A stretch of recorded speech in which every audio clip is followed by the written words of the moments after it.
Falomeravantsika tsirairay amin'ity talata maraina faha 1 oktobra ity. Tonga amin'ny faran'ny ity volana ity indray isika, kanefa raisintsika amin'ny alalan'ny fandraisan'ny tenin'Andriamanitra hatrany izany. Ny rariana dia ho eo aminao mandrakariva ny fitiavana hianatra ny tenin'Andriamanitra. Areo ka holiana amin'izany tokoa isika mba ahafantarantsika ny fahamarinana sy azahoantsika hery avy amin'ny mialohan'izany dia vavakisika. Inay masina tsara indray-danitra mbola misaotra anao izay tratrizao maraina izao amin'izay. Misaotra ny fitiavanao, misaotra ny fitantananao, misaotra ny amin'ny famelan-keloka izay omenao anay, misaotra ihany koa ny amin'ny teninao, misaotra miay anay, misaotra koa hiasa ao anatinay. Misaotra raha eo, amen. Lohateny mofinainantsika androany dia manao hoe mpiaro ny fahamarinana.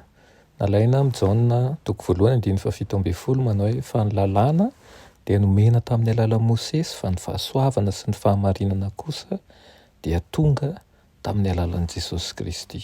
Amen. Eto amin'ity toeran'ity Kristy dia manome ohatra ho an'ny vahoakany rehetra eny amin'ny fomba fiasa ny famonjena ny lehilahy sy ny vehivavy. Miray fo amin'ny andraikitra sy ny fahefan'ny fiangonana voalamina izy.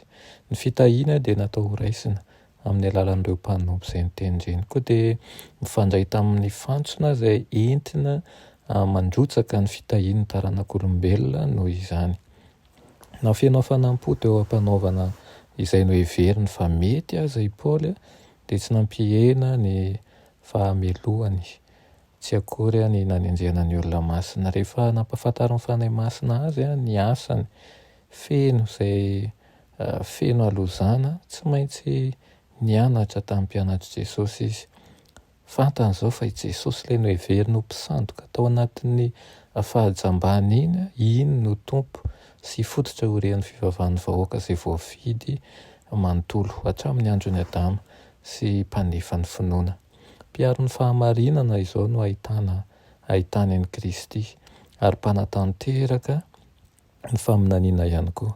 Mpanao tsinotsinona ny lalan'Andriamanitra no nandraisany azy teo aloha, saingy rehefa nokasihan'ny ratsan-tanan'Andriamanitra ny masony ara-panahy ka nahiratra dia nampahafantarany mpianatra fa i Kristy no niavian'ny rafi-pisoronana jiosy manontolo sy fototra iorenan'izany.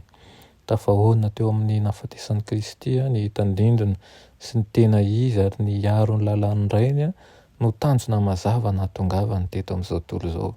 Hitany fa mpanota ny tenany teo anatrihan'ny lalàna, nibebaka tamin'ny fahotana izy ary nino an'i Jesosy ho mpamonjy azy. Natao batisa izy ary nitory an'i Jesosy tamin'ny kafanampo sy zotom-po tahaka an'izay nentiny nanameloka azy tamin'ny andro fahiny.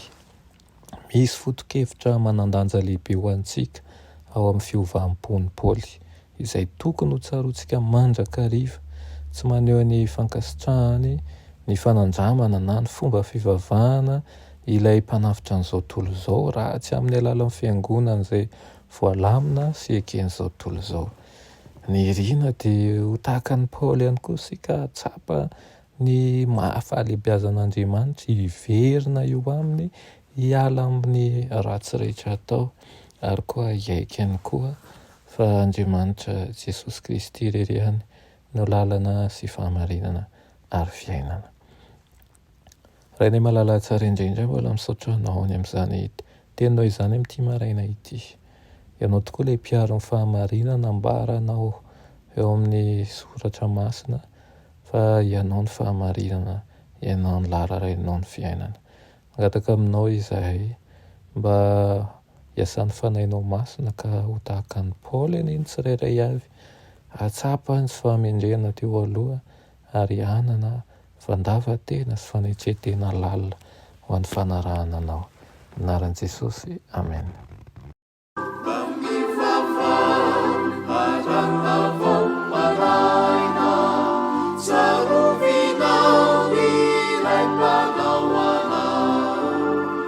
Izay niaro ny fanasiana, mpamosy